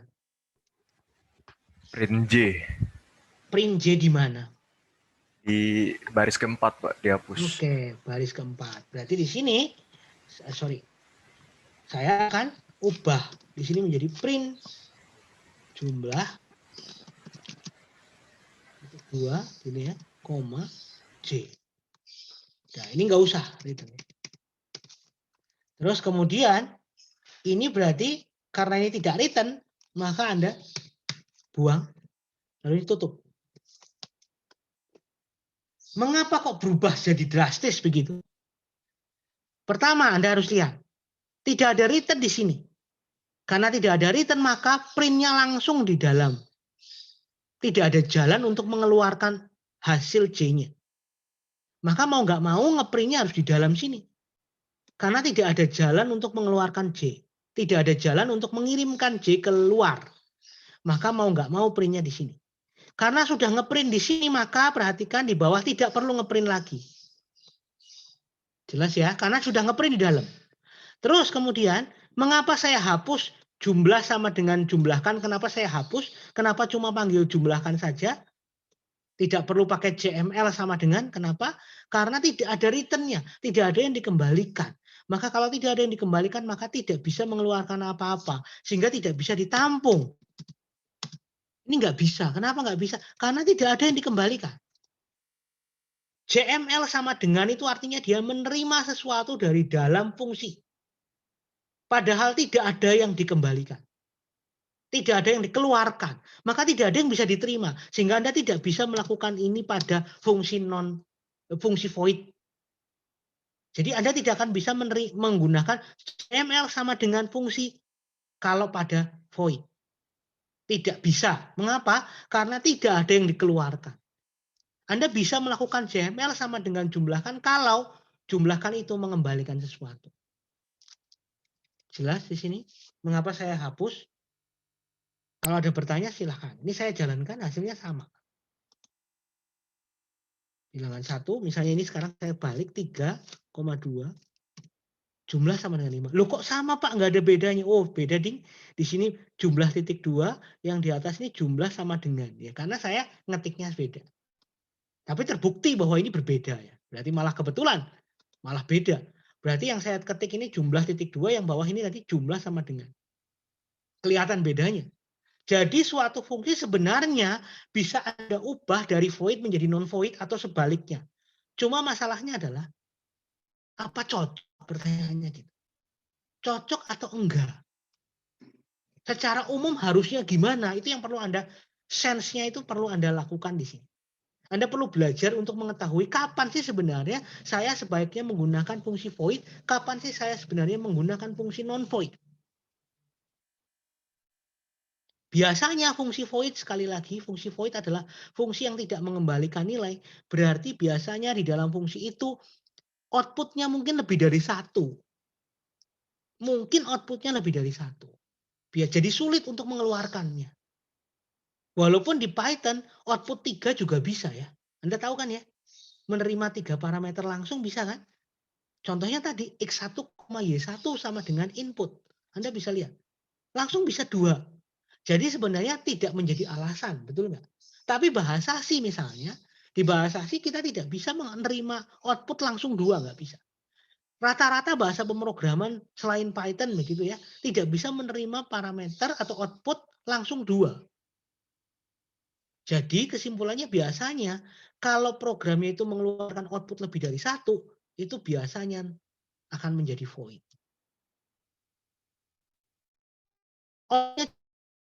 Biasanya berupa perhitungan, maka biasanya menjadi non-void.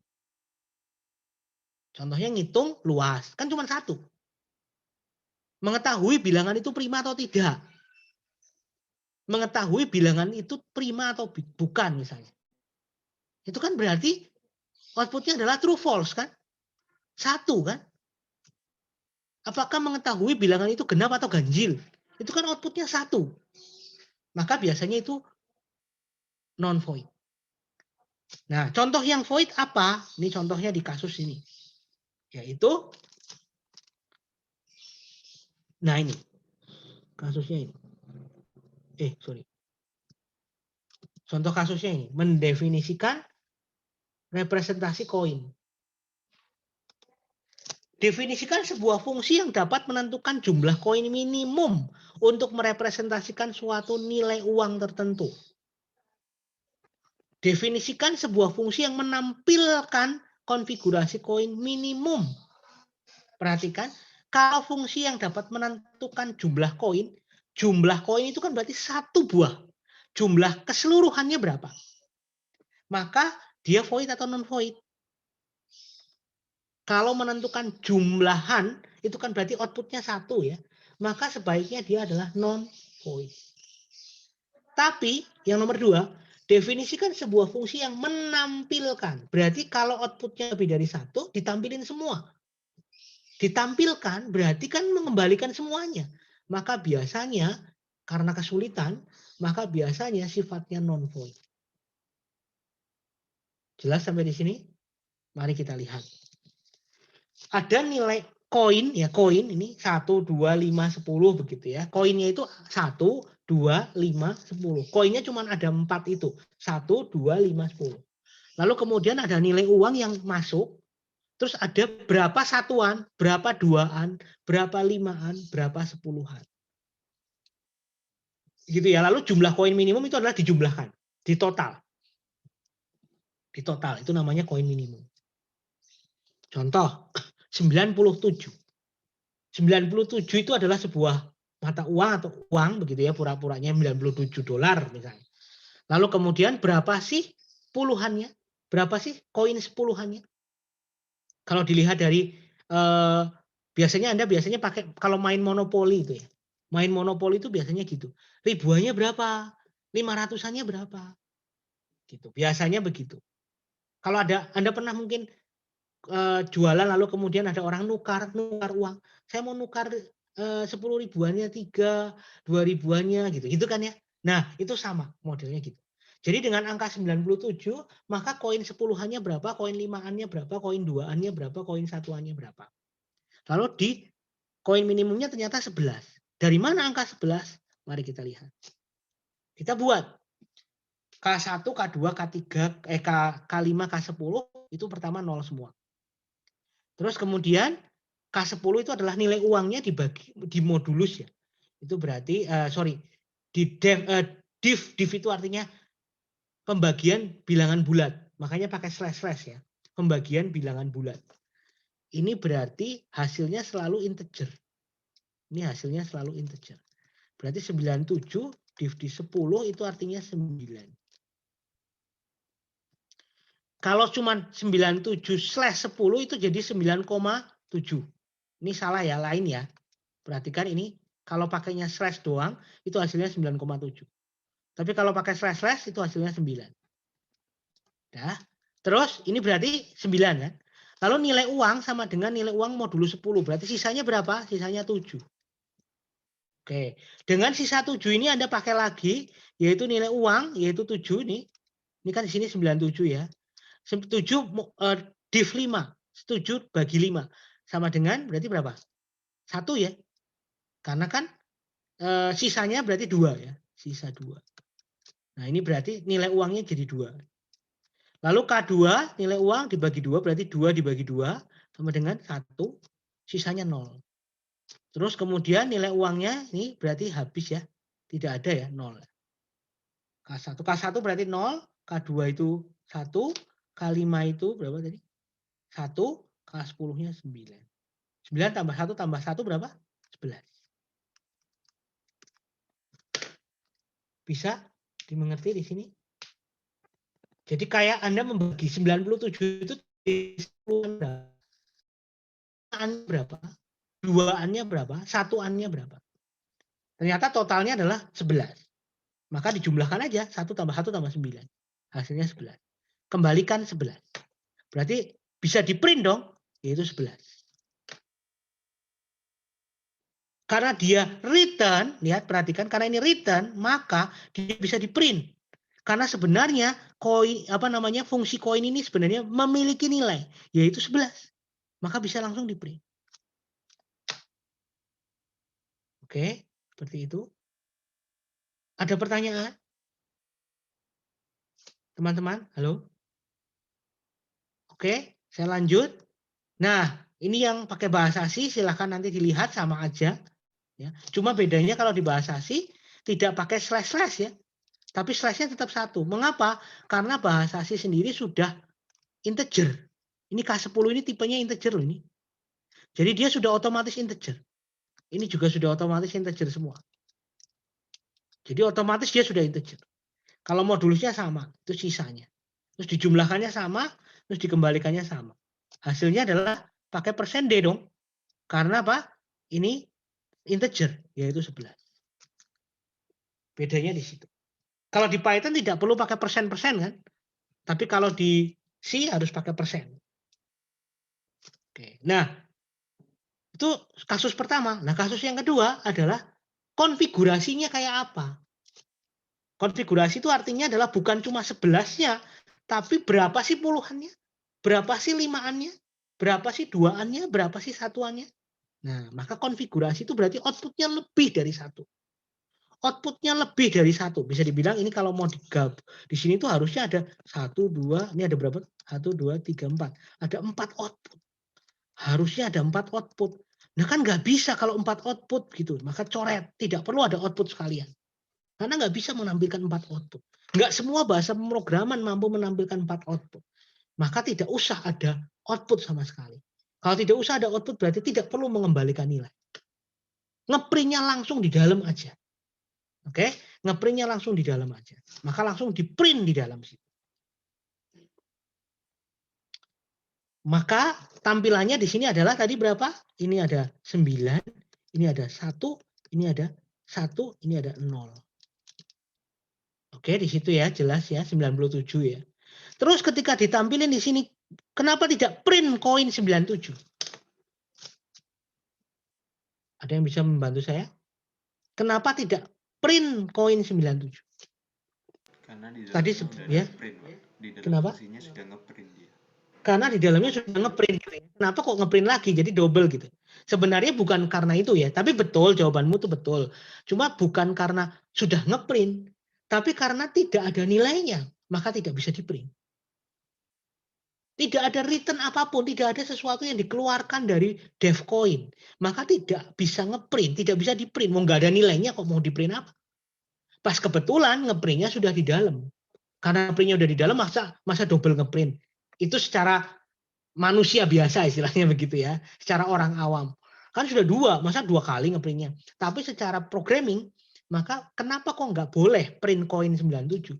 Karena dia tidak ada nilainya. Tidak ada nilai apapun, maka tidak bisa di-print. Jadi jawabannya adalah tidak bisa di-print gitu. Jadi Anda tidak boleh menampilkan di sini print koin 97, nggak bisa karena nggak ada output. Betul ya, paham ya di sini ya. Ini Anda benar, jadi tujuan utama dari materi hari ini adalah pertama Anda harus bisa memisah fungsi, membuat fungsi sendiri. Yang kedua membedakan antara fungsi void dan non-void. Oke, fungsi void itu kapan, fungsi non-void itu kapan. Bedanya di situ. Lalu bisa menerapkannya di dalam bahasa C dan bahasa Python. Walaupun secara praktikum pakainya Python. Kalau bahasa C sama aja, cuma ngeprint F di sini. Jadi persis, tidak ada bedanya. Ya. Terus jangan lupa pakai persen. Karena bahasa C wajib. Dan harus ada enternya yaitu \n. Ini masalah kebiasaan saja teman-teman. Oke. Udah ada pertanyaan di sini? Nah, bentuk pemanggilan fungsi tidak selalu sederhana. Artinya adalah program utama manggil fungsi. Udah kan? Seolah-olah seperti itu ya. Maka bisa dikatakan bahwa di dalam satu program Anda bisa memiliki banyak fungsi. Itu yang pertama. Jadi Anda bisa memiliki banyak fungsi. Anda bisa mendefinisikan. Contohnya ini ya. Di dalam fungsi main, ini contoh di dalam fungsi utama ada fungsi 1, fungsi 2. Berarti manggil fungsi 1, manggil fungsi 2. Berarti di sini ada 2 fungsi kan? Fungsi 1, fungsi 2. Bahkan di dalam fungsi 3 ternyata dia juga ada lagi. Jadi bisa manggil. Nah, bahkan ini ya 2 manggil dirinya sendiri itu juga bisa. Jadi pertama dalam satu main, ngetiknya gimana? Satu main, satu main bisa memiliki banyak fungsi. Ini ya. Terus kemudian satu fungsi bisa panggil fungsi lain. Terus satu fungsi bisa panggil dirinya sendiri. Nah, ini namanya adalah fungsi rekursif. Yang ini, 2 ini. Nanti akan dipelajari secara khusus di pertemuan keberapa saya lupa. Setelah UTS. Jadi bentuk pemanggilan fungsi seperti itu. Dalam satu program bisa memiliki banyak fungsi, satu fungsi bisa manggil fungsi lain, bahkan bisa memanggil dirinya sendiri. Yang paling sulit yang mana? Fungsi yang memanggil dirinya sendiri. Nah, apa saja yang bisa dibuat fungsi? Semua program bisa dibuat fungsi, yang penting jelas tujuannya. Dan yang penting bisa memisahkan antara program utama dengan program fungsinya supaya bisa modular. Gitu ya, itu tujuan utamanya seperti itu. Oke, ini contoh sekarang. Pakai bahasa C ya. Pakai bahasa C, outputnya apa? Ada yang mau menjawab? Buat poin keaktifan?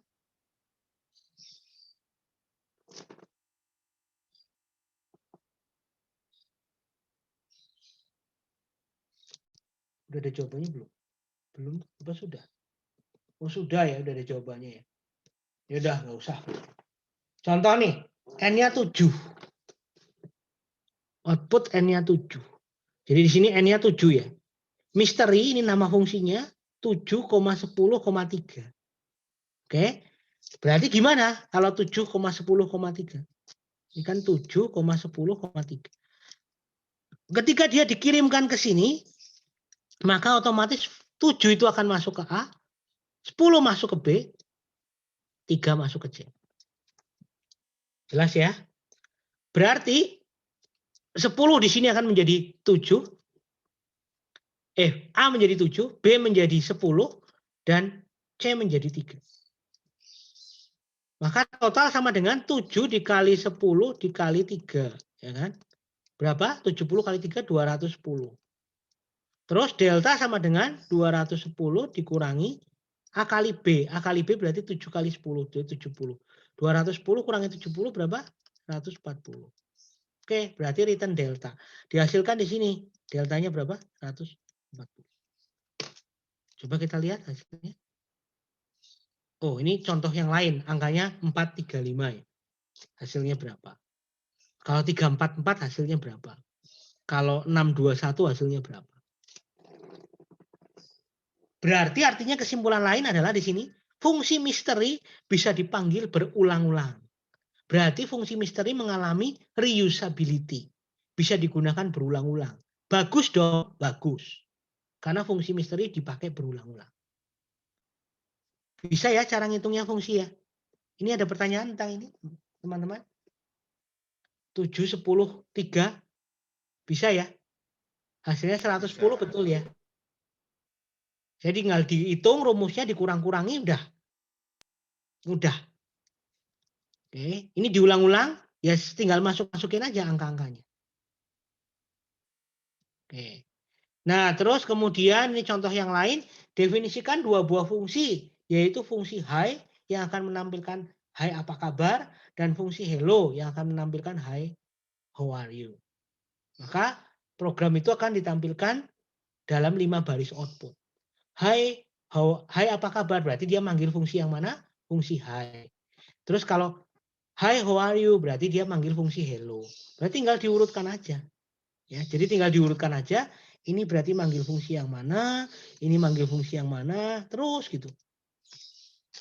Jadi tinggal panggil-panggil aja berulang-ulang.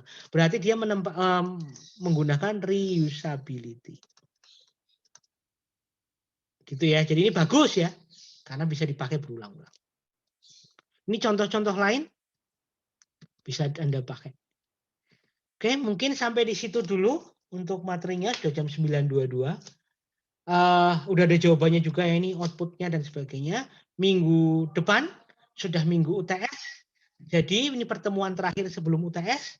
Materinya UTS sampai dari awal sampai dengan materi hari ini. Bahasa pemrograman di kelas itu menggunakan 2 bahasa, yaitu Python dan C. Ujiannya dilaksanakan via Moodle. Jamnya nanti sesuai dengan jam jadwal. Kalau nggak salah tanggal 24 Maret jam 10.30 sampai dengan jam 12.30. Tapi nanti waktu pengerjaannya jauh lebih sedikit ya. Jadi itu waktu dibukanya. Lalu kemudian Anda silahkan mengerjakan, misalnya waktunya 60 menit, berarti selama 2 jam Anda ngerjain cuma 1 jam. Harus dikerjakan saat itu juga, perhatikan yang namanya WIB, jangan ada alasan bahwa saya telat, saya lupa, dan sebagainya, karena itu adalah UTS, tidak ada UTS susulan, perhatikan. Jadi silahkan Anda mengerjakan dengan serius, saat itu juga bersama-sama dengan teman-teman yang lain, tapi mungkin di tempat yang berbeda ya. Gitu. Nanti nilainya akan menjadi poin UTS. Soalnya kayak apa? Soalnya pilihan ganda bentuknya sama atau true false, tapi mungkin lebih banyak soal baru. Ya, mengapa? Karena ini adalah UTS. Oke, sampai di sini teman-teman saya akan stop sharing. Terima kasih atas kehadirannya. Ada pertanyaan terakhir? Enggak ada? Kalau enggak ada, boleh silahkan bisa meninggalkan Zoom dan untuk praktikum. Ya. Selamat pagi. Terima kasih, Pak. Masuk.